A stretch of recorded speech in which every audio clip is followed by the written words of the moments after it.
السلام علیکم۔ یہ اولیاء اور رحمان و اولیاء اور شیطان کے ایک ولی کا قصہ موجود ہے، بہت سارا ہے لیکن ایک میں بتاتا ہوں ہمیشہ۔ یہ جو آج کل بدعتی مشرک ہے نا، یہ اپنے آپ کو بہت آگے سمجھتا ہے کہ ہم تو بس شیطان ہم کو کچھ نہیں کر سکتا ہے۔ شیطان نے تو قابو کر دیا، شیطان ہی کی شرارت سے تم بدعت بھی کرتا ہے، شرک بھی کرتا ہے، خرافات بھی کرتا ہے، اور جادوگری اور جادوگر کے پاس جانا اور تعویذیں دینا لینا، اور پیروزہ وہ بھی پتھر ہے، بت جو ہندو بنائے وہ بھی پتھر ہے، لیکن یہ صرف چھوٹا ہے وہ بڑا ہے، اس میں آنکھیں نکالا ہے، کان بنایا، منہ بنایا، ناک بنایا، اس میں یہ سیدھا کیا اور اس میں رنگ ڈالا، تو یہ فیروز کے نام سے بنا ہوا ہے۔ اب بولو لو فیروز یہودی کے یادش کے لیے، اور ہندو نے بھی اپنی یادش کے لیے یعنی کرشنا کی یادش کے لیے بدھ بنایا، لیکن اپنی طرف سے بنایا نا۔ اللہ اور اللہ کا رسول نے تو نہیں بتایا، کسی بھی نبی نے نہیں بتایا کہ بدھ بناؤ یا پتھر کو غیب دان مشکل کشا جت روا سمجھو کارساز۔ نہیں، کوئی کارساز نہیں، کارساز اگر ہے تو صرف اللہ ہے۔ غیب دان مشکل کشا آجت روا کارساز صرف اللہ ہے، ٹھیک ہے۔ یہ جو دوسرے لوگوں نے پکڑا ہے قسم قسم کے، یہ تمام اللہ کے انبیاء صلی اللہ علیہ وسلم کے اللہ کے کتابوں کا خلاف لوگ ہیں۔ خواہ وہ درگاہ کو مانتا ہے، یا قبروں کو مانتا ہے، یا مردوں کو مانتا ہے، یا درختوں پتھروں کو مانتا ہے، یا کسی اور ایسے چیز کو مانتا ہے جو اللہ کا مخلوق ہے، ان کو غیب دان مشکل کشا جت روا کارساز سمجھتا ہے۔ یہ شیطان یا اثرات تھوڑا بہت ہوتا ہے اس میں، وہ کبھی لیٹ لگاتا ہے، کبھی کیا کرتا ہے، کبھی روشنی آ جاتا ہے، کبھی پتہ نہیں کیا کیا ہو جاتا ہے۔ شیطان کرتا ہے ایسا، لوگوں کو گمراہ کرنے کے لیے لوگوں کو گمراہ کرنے کے لیے شیطان ہر قسم کا حربہ استعمال کرتا ہے۔ لیکن جو قرآن سنت کا علم رکھتا ہے نا، ان کو معلوم پڑتا ہے کہ یہ شیطانی حربہ ہے، یہ لوگوں کو جہنم لے جانے کے لیے تیار کر رہا ہے۔ سوچو سمجھو میرا بات، اور حق پرستوں، تمام حق پرستوں کے بات قرآن سنت کے ساتھ تولو۔ اگر قرآن کی سنت کے مطابق ہے تو ٹھیک ہے نا، پھر تو ہم ٹھیک ہے۔ اگر ہم قرآن سنت کے مطابق نہیں بولتا ہے، پھر ہم غلط ہے۔ ہر زمانے میں حق باطل کا جھگڑا رہتا ہے، ہر زمانے میں اللہ کے بات کے اوپر لوگ ایسے لوگوں کو مانتا ہے، مخلوق کو، جو مخلوق ہے اللہ کے بات کے طرح ان کی بات نہیں ہوتا ہے، نہ اللہ کی طرح وہ شفا دے سکتا ہے، نہ مشکل کشا ہوتا ہے، نہ حاجت روا ہوتا ہے، نہ کارساز ہوتا ہے، لیکن لوگ مان لیتا ہے ان کو۔ اسی لیے شیطان یہ طریقہ بنایا کہ جہنم لے جانے کے لیے بہترین طریقہ یہ ہے کہ لوگوں کو مشرک بناؤ، پھر نماز بھی پڑھے گا، بہت کچھ کرے گا، دعوی بھی بہت بڑا کرے گا، قاری حافظ مولوی مفتی بھی بنے گا، لیکن بدعت شرک والا ہونا تو بس اس کے لیے وہ بدعت شرک کافی ہے جہنم جانے کے لیے۔ باقی وہ جو کرے گا، حج عمرہ بھی کرے گا، نماز بھی پڑھے گا، قاری حافظ کچھ بھی بنے گا، کوئی مشکل نہیں شیطان کے لیے۔ شیطان کہتا ہے کہ یہ سب کام کرو، ساتھ ساتھ میں مشرک بھی رہو، سمجھ گیا؟ اسی لیے یا تو کے اوپر یقین رکھنا، یہ غیب سے معلوم ہے، ہمارا تقدیر ان کو معلوم ہے۔ ان کو کیا معلوم ہے؟ یا پالناموں کے اوپر، یا اور قسم قسم کی شرکیات۔ رسول اللہ نے ایک بار مکہ مدینہ مردوں کی عبادت، قبروں کی عبادت، زندوں کی عبادت، بدھ کی عبادت، درخت کی عبادت، لکڑی کی عبادت سے صاف کر دیا۔ پھر اس کے بعد علی رضی اللہ عنہ کو ایمن بھیج دیا، ایمن کو صاف کر دیا۔ یہ تو نہ علی مانتا ہے، نہ نبی مانتا ہے، نہ صحابی مانتا ہے، کیونکہ رسول کے وفات کے بعد ابوبکر صدیق، پھر اس کے بعد عمر، اس کے بعد عثمان، اس کے بعد علی کا دور آ گیا، خلیفہ بن گیا۔ تو پھر علی رضی اللہ عنہ نے جماعتوں کو بنایا، میں بولا میں اسی کام پہ تم کو بھیجتا ہوں جس پر میرے کو رسول نے ایمان بھیجا تھا۔ مسقط، امارات، یہ جو امارات نہیں تھا اس وقت، عجمان تھا، وجیرہ دبا تھا، اور اس کے علاوہ ایران، دوسری ملکوں میں بھیجا ہے۔ انہوں نے توحید کے اوپر کام کیا، مگر افسوس صد افسوس کہ ایرانیوں نے یہودو کے مانتی ہوئی یہودی نے اس کو بتایا، اصفہان میں ہے نا، یہ دیکھو تمہارا باپ دادا کا درگاہ انہوں نے گرایا، یہ ان کو نہ مانو۔ اور مسقط میں یہودی جادوگر ہیں، یہ تیجانی بولتا ہے اس کو، اور بھی ہے نمونے ہندو کے طرح کے جادوگر ہیں، انہوں نے مسقطیوں کو بولا کہ دیکھو تمہارا باپ دادا کا قبر درگاہ گرایا نا، کیونکہ ان کا کام تو قبروں کے ساتھ ہوتا ہے، درگاہ جتنے بھی جادوگر ہیں قبروں میں تعویذ یہ دباتا ہے، یہ کرتا ہے وہ کرتا ہے، ادھر شیطان رکھا ہوتا ہے ان کے۔ تو انسان کا عمر کم ہے، جنوں کا بڑا ہے، جب وہ انسان مر جاتا ہے تو جن، جس کو موکل بھی بولتا ہے، جس کو کرین بھی بولتا ہے، جس کو امزاد بھی بولتا ہے، وہ جب رہ جاتا ہے تو پھر وہ قبرستانوں میں ڈیرے لگاتے ہیں۔ ایک دم مشرک ہو تو اس کو بھی کچھ نہیں بولتا ہے، ایک دم موحد ہو اس کو بھی کچھ نہیں کر سکتا ہے، لیکن درمیانہ قسم کو جو تھوڑا ادھر تھوڑا ادھر ہو ان کو مشرک کرتا ہے، تاکہ ادھر سے ہٹ کر پورا پکا مشرک بن جائے۔ کبھی روشنی دکھاتا ہے، کبھی شکل دکھاتا ہے، کبھی کیا پتھر پھینکتا ہے، کبھی کیا کرتا ہے۔ یہ تمام شیطانی اعمال ہے، اسے بچو۔ شیطان بہت کچھ کرتا ہے، اسی لیے کہ آدم کے اولاد جنت کے راستے سے ہٹا کر جہنم کے راستے پہ لگائے۔ دیکھو جب آدم علیہ السلام کو اللہ تعالیٰ نے بنایا، پھر سب فرشتوں کو بولا سجدہ کرو، سب نے سجدہ کیا، شیطان نے نہیں کیا۔ شیطان سے اللہ تعالیٰ نے پوچھا کہ کیوں نہیں کیا؟ بولا میں آگ سے پیدا ہوں، یہ مٹی سے، میں افضل ہوں، اسے کیوں سجدہ کروں اس کو؟ اللہ تعالیٰ نے ان کو ملعون کر دیا، بولا تمہارے اوپر لعنت ہو قیامت تک۔ اس نے بولا اللہ تعالیٰ 3 سوال قبول کرو، ایک کام کو انسان کے دل و دماغ میں جانے دو، خون میں چلنے دو، اس کے وسوسے میں ڈالوں، اس کو دین سے ہٹا کر جہنم کی طرف مائل کروں۔ دوسرا، جو میں مائل کروں تو میرے ساتھ جہنم میں ڈالنا ہوگا آپ کو۔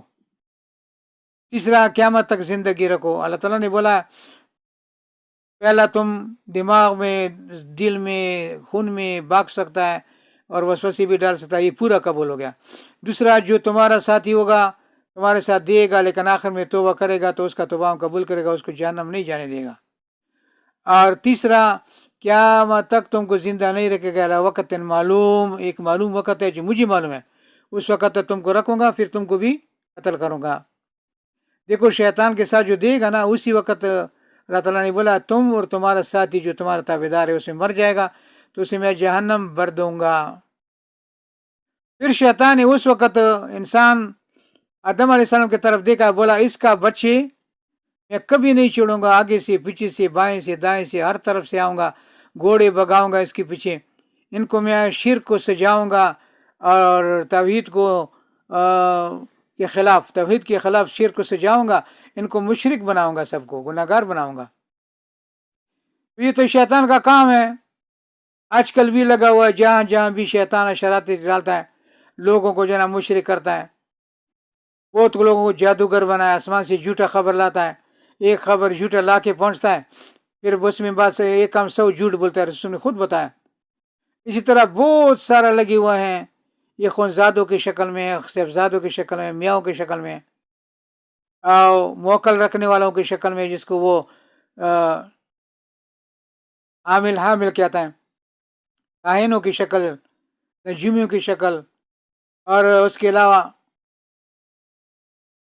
شوبازوں کی شکل میں، تیجانیوں کی شکل میں، اور ہندو کا جو طریقہ ہے جادو کا، اس کے علاوہ نقشہ بندی ہیں، سروری ہیں، مروری ہیں، فروری جنوری ہیں، اور اس کے علاوہ قادری ہیں، بہت سارا فرقے ہیں شیطان کے بنایا ہوا ہے۔ یہ وہی 72 فرقے ہیں نا جو جہنم جانے والا ہے۔ اس نے بولا نا کہ ایک فرقہ جنت جائے گا، باقی سب جہنم جائے گا، وہ یہی ہے نا۔ اس کے علاوہ شاہ جی، شاہ صاحب جھوٹا، اور قریشی، مکی، مدنی جھوٹا، اس کے علاوہ گیلانی، سائد، ذاکر، 2 دن روزہ رکھنا محرم میں سنت ہے، 9-10 کو یا زیادہ رکھے، ایک نہیں رکھنا۔ باقی جتنا مال ہوتا ہے سب بدعت اور شرک ہے، باقی سبیلی لگتا ہے، کیا کیا ہوتا ہے، جیلو سے نکلتا ہے، پتہ نہیں کیا کیا ہوتا ہے، وہ سب ذاکر کی شرارت سے ہوتا ہے۔ ملنگ میں جاور درویش یہ حاجی صاحب جو جاتے 4 چیزیں چوری چھپی لاتا ہے، کفن لاتا ہے، اور اس کے علاوہ حق شفا لاتا ہے، پھول لاتا ہے، اور غلاب سے چوری کر کے ٹکڑا غلاب کے پاس کھڑا رہتا ہے. لوگ کہتا ہے کہ یہ تو بہت متقی بندہ ہے، خود کے لیے بھی دعا کرتا ہے، ماں باپ کے لیے، خاندان کے لیے، مسلمانوں کے لیے، امت رسول کے لیے. لیکن معلوم نہیں ان کو کہ یہ چور ہے. چور حاجی صاحب نہیں، عمری صاحب نہیں، عمرے کے لیے نہیں آیا، آج کے لیے چوری کے لیے آیا ہوا ہے. جب چانس دکھتا ہے تو جیب سے ایک بلیٹ یا کینچی نکال کر ایک ٹکڑا کاٹتا ہے، بولتا ہے اس کا 1-2 داغا مردوں کا تو آنکھوں میں رکھے گا تو عذاب کم ہوگا. عذاب تو اسے بڑھے گا، کم نہیں آئے گا. پھر 3 فرقے میں آپ کو بتاتا ہوں، بڑے فرقے جو بالکل 100% مشرک بدعتی ہیں. ایک فضل رحمان ملا ہے، اس کا جو پگڑی ہے نا، دیکھو ہندو کا پسندیدہ رنگ ہے، ہندو پیلا گائے، یہود پیلا گائے پسند کرتا ہے اور پیلا چیز پسند کرتا ہے. یہ بھی پیلا، کہ اس کے چچا زاد بھائی ہے نا، پکا بھائی ہے چچا زاد، یہ بھی وہی پسند کرتا ہے. دوسرا لال پگڑی پہنا، لال ٹوپی، لال جامے کپڑے پہننا، یہ سب شیطان کے دوست ہیں، شرک بدعت والے ہیں. تیسرا گرین، نیلا کپڑے، نیلا لنگی، نیلا امامہ، نیلا ٹوپی، یہ تینوں جماعت گمراہ ہیں. ان میں کوئی ایک بھی صحیح بندہ نہیں.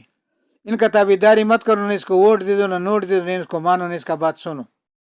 یہ بہت تباہی میں جا رہا ہے، لوگوں کو بھی لے جا رہا ہے. شیطان کے پکا ساتھی ہے، پکا ساتھی. ایک تو ہوتا ہے نا کوئی ادھر نہیں، یہ پکا ساتھی ہے شیطان کا. انہوں نے مدنی ٹی وی بھی بنایا. مدنی ٹی وی نہیں، شیطان اور شرک اور بدعت کا ٹی وی ہے. ایک دن بھی مدینہ کا خطبہ نہیں سنا سکتا ہے. کیوں سنائے گا؟ تو تمام لوگوں کو معلوم پڑے گا کہ مدینہ میں جو اللہ اور رسول نے دن بتایا وہ کچھ اور ہیں، اور ہمارے پاس جو یہ لوگ بتاتا یہ کچھ اور ہیں. ان کا چوری سامنے آئے گا. ہمارے ملک میں بہت خیانت لوگوں نے کیا. کسی نے گندم میں فصلوں میں براخا لیا، یعنی کلنگ لیا، غنزے میں اور کروبے اور محمودہ خنزا، یہ ہمارے بنگش آس پاس میں ہیں. باقی ہر ملک میں ایک شیطان پیدا ہوا ہے، وہ کسی گہرا میں لیتا ہے، کسی فصل میں حصہ لیتا ہے، غیر اللہ کا نذرانہ. یہ مشرک ہے، لوگوں کو بھی مشرک کرتا ہے. اسی لیے ان سے بچو. انہوں نے ہمارا منہ میں دیا تھا، آپ کے منہ میں دیا تھا کہ یہ نزوڑا ہے، یہ نظمین ہے، یہ لاڈلا ہے، یہ براخا خوند ہے، یہ بغداد شریف میرا نار مدد شلو ازوانا مانی ولی مستدا کو شرک دیں. کسی کو بولا اٹھنے بیٹھنے میں، کھڑا ہونے میں یا علی مدد بولو، یا نبی، یا ولی، یا پھر عبدالقادر جیلانی، یا محمد. اور کسی کو بولا کہ پکڑے اللہ تو چھڑائے محمد، پکڑے محمد، چھڑانے والا کوئی نہیں. محمد کا کوٹ سب سے اوپر ہے، اللہ کا سے بھی اوپر ہے. وہ اللہ پکڑے گا، فیصلہ لوائیں گا، یہ جہنمی ہے، لیکن محمد صلی اللہ علیہ وسلم جہنم سے چھڑائے گا، مشرک کو بھی چھڑائے گا. یہ مشرک کو چھڑانا ان کے لیے اس لیے ہے کہ یہ سب مشرک ہے نا. وہ کہتا ہے کہ ہمارا مرید کو کوئی مشرک بھی بولے تو ان کو معلوم ہے کہ محمد صلی اللہ علیہ وسلم کو چھڑائے گا. پھر نہیں، محمد صلی اللہ علیہ وسلم اللہ کا اوپر نہیں. اللہ جو فیصلہ کرے گا نا تم جہنمی ہے تو جہنم ہی جانا پڑے گا. اللہ سے اوپر کوئی نہیں، نہ اللہ ہے، نہ باپ ہے، نہ دادا ہے، نہ کوئی ہے، نہ محمد، نہ کوئی، ٹھیک ہے، نہ قبیلہ، نہ کچھ نہیں. کلہو پڑھو نا، کلہو میں کیا لکھا ہے، سورۃ اخلاص میں کیا لکھا ہے، اس کے مطابق مسلمان بن جاؤ نا. یہ شیطانی اثرات کو چھوڑو، صحیح دین میں آ جاؤ. صحیح دین آپ کو کتاب اللہ و سنت، صحیح سنت رسول میں ملے گا، اور خلفاء راشدین کا صحیح روایات میں ملے گا. یہ 3 چیزیں پکڑو. دونوں کا جو ہے نا حدیث اور روایات قرآن کے ساتھ ملاؤ، قرآن کا خلاف ہو نہ لینا، ٹھیک ہے. تو آپ کو انشاءاللہ اللہ تعالیٰ کامیاب کرے گا، آپ مسلمان مر جائے گا. نہیں تو آپ تو شرک بدعت میں مرے گا تو پھر جنت کہاں ملے گا تم کو. اس لیے کوشش کرو، جنتیوں کا عمل کرو. رسول اللہ 1 پارٹی جنت جائے گا، 72 جہنم جائے گا. 72 میں نہ جاؤ، 1 پارٹی میں لگ جاؤ. بلا ما علیہ انا وصحابی، جس پر میں ہوں میرا صحابہ ہے. دیکھو رسول صلی اللہ علیہ وسلم نے کون سا کا عمل کیا، کون سا عقیدہ تھا، کیسا عقیدہ تھا، اور صحابہ کا عقیدہ کیا تھا، عمل کیسے کیا. اسی طرح مسلمان تم بھی بنو تو انشاءاللہ کامیاب ہو جاؤ گے. باقی بیانات آگے بھیجو، کیونکہ میں بھیج نہیں سکتا ہوں. بھیجوں گا بھی تو مسئلہ یہ ہے کہ پھر وہ میرے سے غلطی ہوتا ہے، کسی کو 2 3 10 بار بھیجتا ہوں، کسی کو 1 بار سے بھی محروم کرتا ہوں، کیونکہ نظر نہیں آتا ہے. آپ لوگ بھیجا کرو تاکہ لوگوں کو فائدہ ملے، اور آپ کو بھی ثواب ملے، میرے کو بھی ثواب ملے. السلام علیکم ورحمۃ اللہ وبرکاتہ.